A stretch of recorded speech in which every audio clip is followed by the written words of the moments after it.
Kalian tentunya sudah mengetahui kegunaan telepon genggam atau handphone dalam kehidupan sehari-hari, bukan? Melalui telepon genggam, kalian dapat berbicara langsung dengan anggota keluarga atau teman, walaupun kalian terpisah oleh jarak yang berjauhan. Mengapa hal tersebut dapat terjadi? Fenomena tersebut dapat terjadi karena adanya transmisi data secara digital pada telepon genggam. Apakah yang dimaksud dengan transmisi data? Bagaimanakah proses transmisi data yang terjadi pada telepon genggam? Untuk menjawab pertanyaan-pertanyaan tersebut, kita perlu mempelajari lebih lanjut tentang konsep transmisi data secara digital. Mari kita simak pembahasannya pada video pembelajaran ini. Transmisi data. Menurut Kamus Besar Bahasa Indonesia atau KBBI, transmisi adalah pengiriman pesan dan bentuk lainnya dari seseorang kepada orang atau benda lain. Adapun data adalah informasi dalam berbagai bentuk, seperti tulisan, suara, gambar diam, dan video. Oleh karena itu, transmisi data dapat didefinisikan sebagai pengiriman data dari pengirim kepada penerima. Berdasarkan jenis informasi yang disampaikan, transmisi data dapat dibedakan menjadi dua macam, yaitu transmisi analog dan transmisi digital. Transmisi analog merupakan pengiriman sinyal analog tanpa mengurangi kontennya sama sekali. Sinyal analog merupakan sesuatu yang dihasilkan oleh pemancar dan ditransmisikan melalui media secara kontinu, serta dengan amplitudo yang bervariasi di antara dua nilai ekstrem. Contoh sinyal analog adalah suara, audio, dan video. Untuk pengiriman sinyal jarak jauh, transmisi analog membutuhkan alat penguat atau amplifier supaya dapat meningkatkan energi dan sinyal. Namun, alat penguat juga dapat meningkatkan kebisingan pada sinyal analog sehingga sinyal yang dikirimkan akan menjadi lebih kotor. Sementara itu, transmisi digital adalah proses pengiriman sinyal digital. Sinyal digital merupakan suatu bentuk kode bilangan biner yang mengambil nilai-nilai diskret 0 atau 1. Sinyal digital bersifat tidak kontinu. Contoh sinyal digital adalah teks, bilangan bulat, dan karakter-karakter lainnya. Untuk pengiriman sinyal jarak jauh, transmisi digital membutuhkan alat pengulang atau repeater. Alat pengulang menerima sinyal digital, memulihkan kembali pola jajaran sinyal digital, dan mengirimkan ulang sinyal digital yang baru, sehingga redaman yang mengganggu sinyal dapat diatasi. Kedua jenis transmisi tersebut memiliki kelebihan dan kekurangan. Akan tetapi, sebagian besar industri telekomunikasi berpendapat bahwa penggunaan transmisi digital lebih efektif dibandingkan dengan transmisi analog. Hasil dari transmisi digital tidak mudah dipengaruhi oleh kebisingan atau noise, sedangkan hasil dari transmisi analog mudah dipengaruhi oleh kebisingan atau noise. Media transmisi data. Transmisi data yang terjadi antara pengirim dan penerima dapat dilakukan melalui beberapa media transmisi. Secara umum, media transmisi data dapat dibedakan menjadi dua jenis, yaitu media transmisi guided dan media transmisi unguided. Mari kita bahas satu persatu. Pertama, media transmisi guided. Media transmisi guided merupakan media kasat mata yang digunakan untuk mentransmisikan data dan sekaligus memandu data menuju tujuan penerima. Jenis-jenis media transmisi guided yang biasanya digunakan adalah kawat tembaga,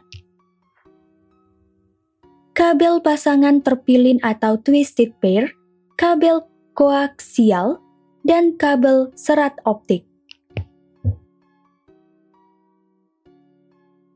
Kawat tembaga.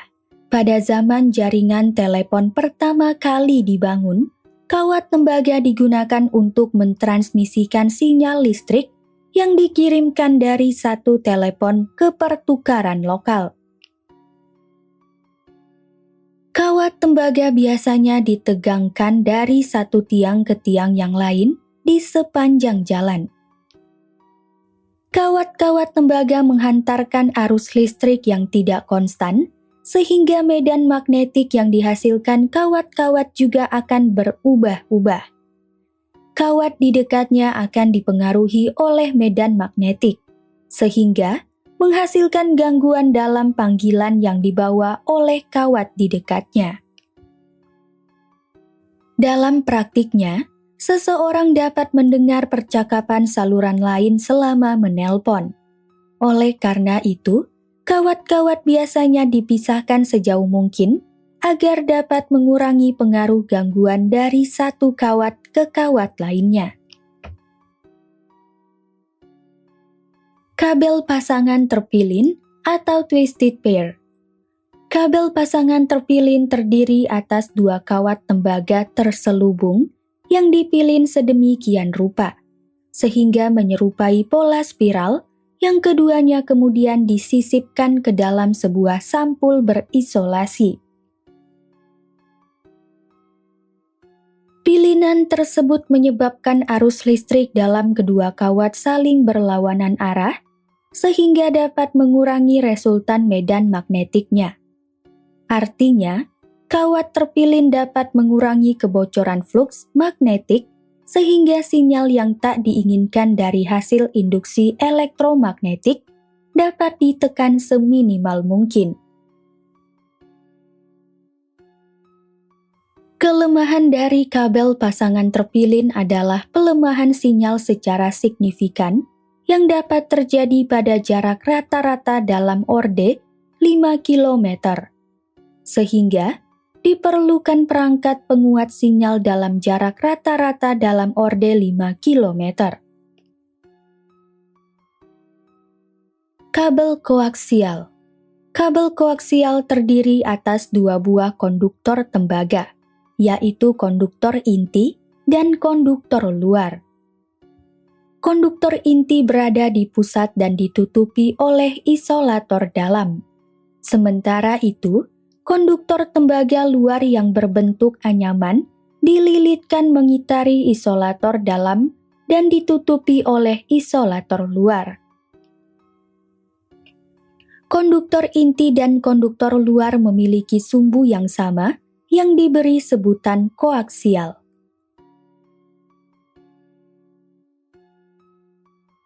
Kabel koaksial mampu mengirimkan sinyal frekuensi tinggi sampai dengan 500 MHz. Struktur tersebut dapat melindungi kabel dengan baik dari gangguan sinyal.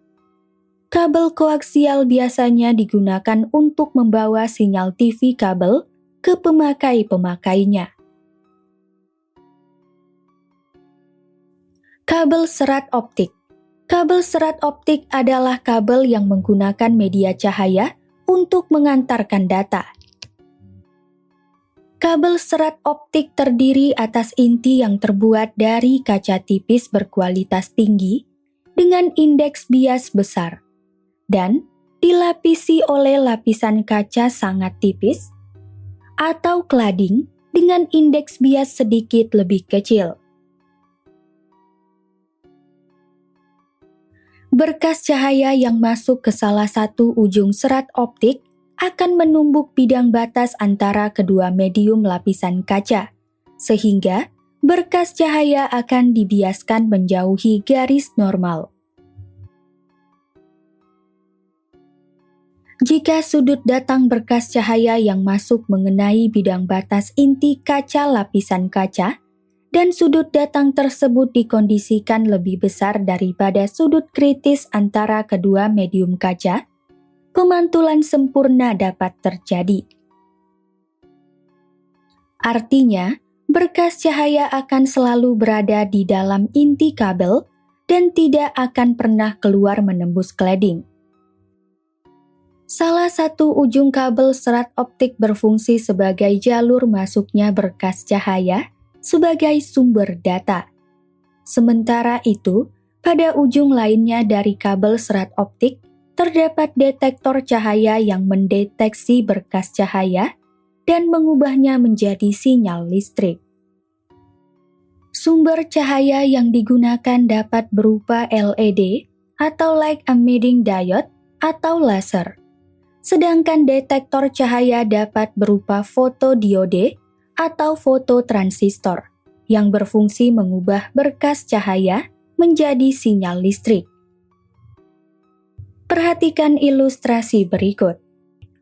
Terdapat dua besaran penting yang biasanya digunakan untuk menganalisis kabel serat optik, yaitu sudut kritis dan sudut penerimaan.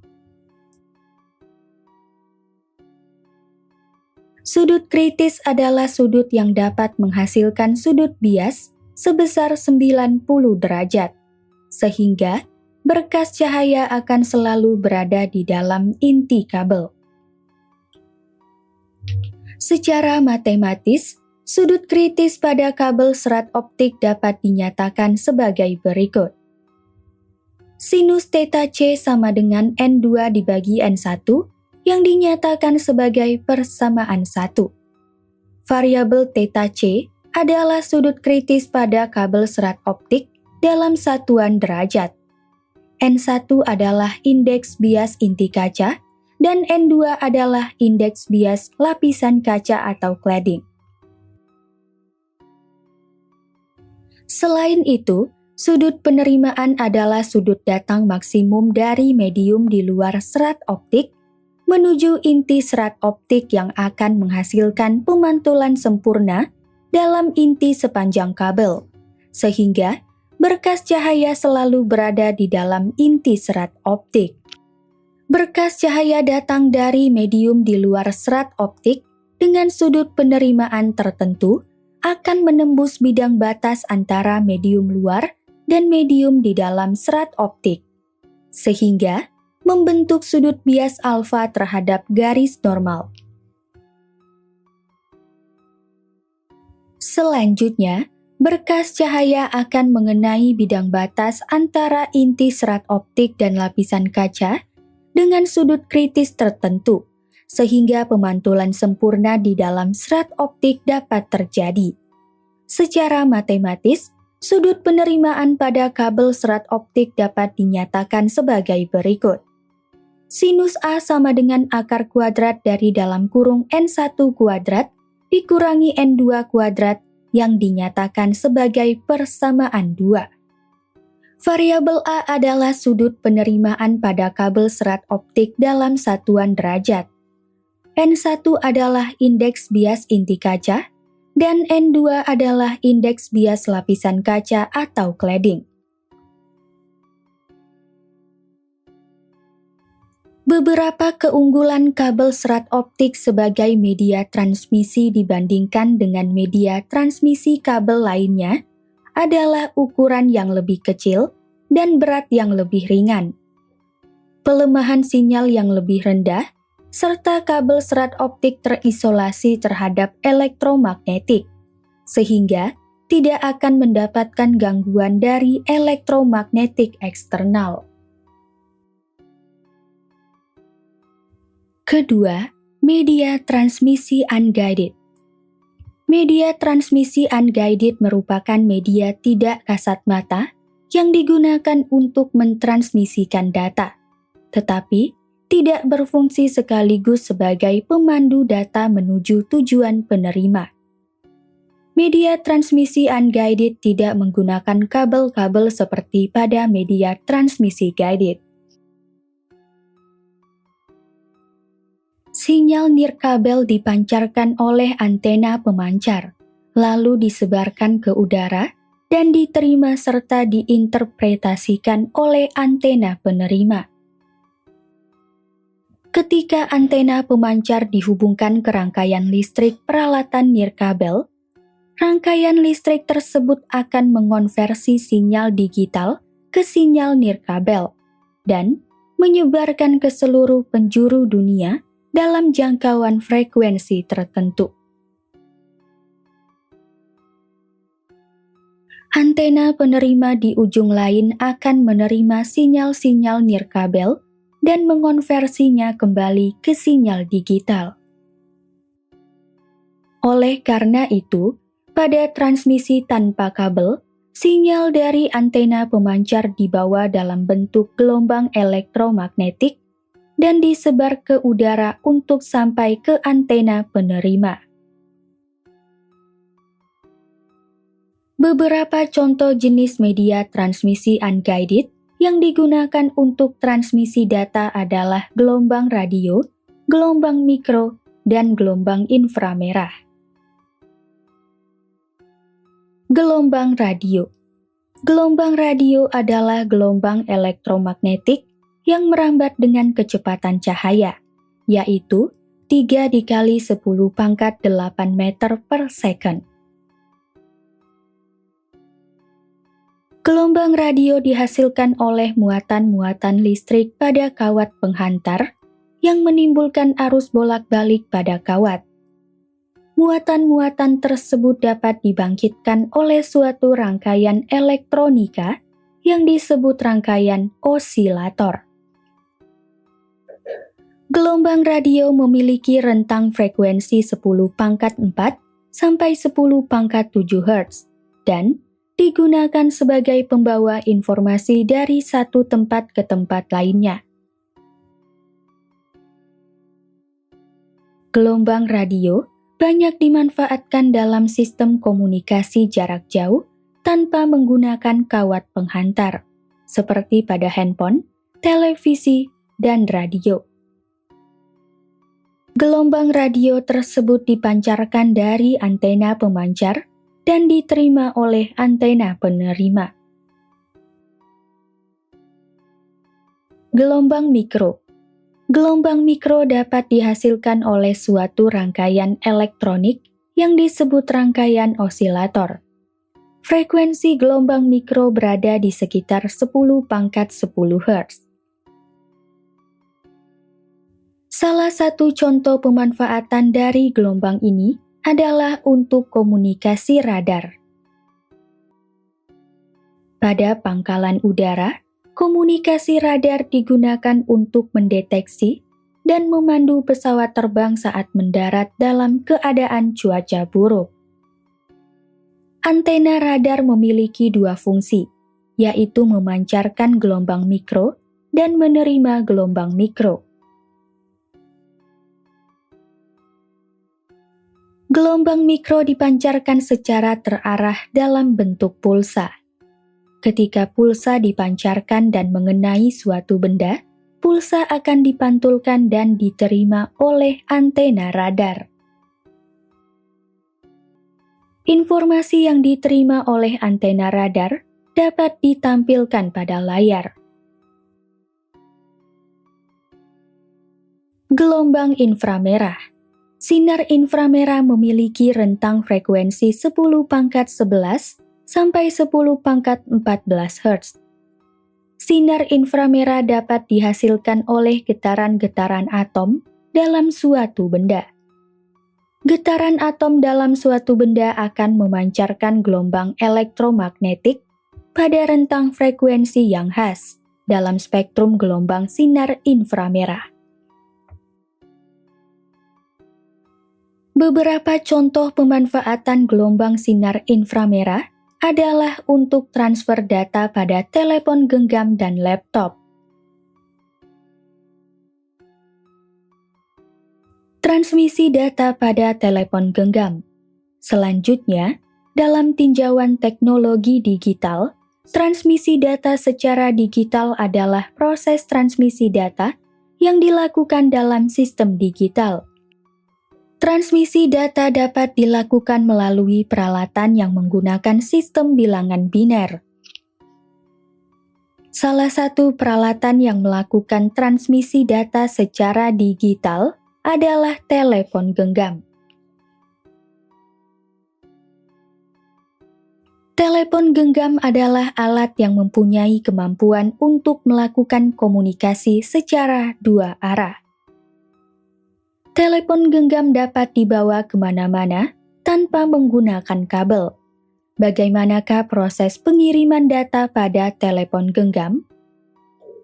Pada prinsipnya, telepon genggam merupakan sebuah antena pemancar radio yang memancarkan sinyal melalui gelombang radio.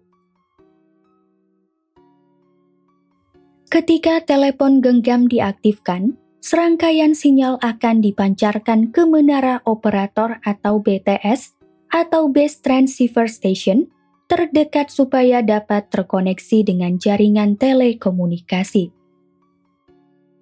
Ketika kalian melakukan panggilan, telepon genggam kalian mengirimkan gelombang radio sebagai sinyal ke menara operator atau BTS terdekat. Selanjutnya, jaringan menyambungkan sinyal tersebut ke kantor operator terdekat atau switching office dan dihubungkan lagi ke menara operator atau BTS lain sesuai dengan kode tujuan, hingga ke menara operator atau BTS terdekat dari lokasi telepon genggam tujuan. Setelah koneksi dilakukan, akan terbentuk saluran komunikasi dua arah antara penelepon dan penerima. Suara yang dikeluarkan oleh lawan bicara akan diterima oleh mikrofon untuk diubah menjadi gelombang radio dan dilanjutkan pada bagian prosesor audio untuk dikuatkan serta diproses lebih lanjut. Gelombang radio akan dikirimkan dan berjalan melalui udara hingga menemukan menara operator atau BTS terdekat, sehingga kalian dapat mendengar suara dari lawan bicara. Proses komunikasi tersebut akan berlanjut hingga koneksi diputuskan. Poin-poin penting pada pembelajaran kali ini adalah sebagai berikut. Pertama, transmisi data dapat didefinisikan sebagai pengiriman data dari pengirim kepada penerima. Kedua, transmisi data yang terjadi antara pengirim dan penerima dapat dilakukan melalui beberapa media transmisi. Secara umum, media transmisi data dapat dibedakan menjadi dua jenis, yaitu media transmisi guided dan media transmisi unguided. Ketiga, media transmisi guided merupakan media kasat mata yang digunakan untuk mentransmisikan data dan sekaligus memandu data menuju tujuan penerima. Jenis-jenis media transmisi guided yang biasanya digunakan adalah kawat tembaga, kabel pasangan terpilin atau twisted pair, kabel koaksial, dan kabel serat optik.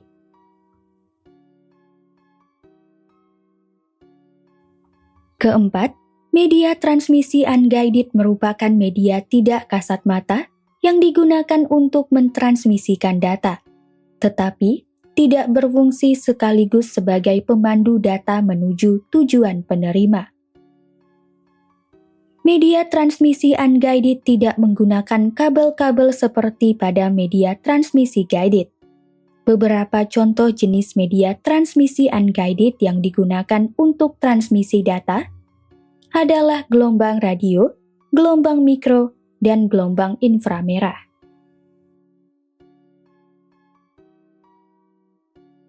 Kelima, Telepon genggam adalah alat yang mempunyai kemampuan untuk melakukan komunikasi secara dua arah. Pada prinsipnya, telepon genggam dapat berperan sebagai sebuah antena pemancar radio yang memancarkan sinyal melalui gelombang radio. Ketika telepon genggam diaktifkan, serangkaian sinyal akan dipancarkan ke menara operator atau BTS terdekat supaya dapat terkoneksi dengan jaringan telekomunikasi.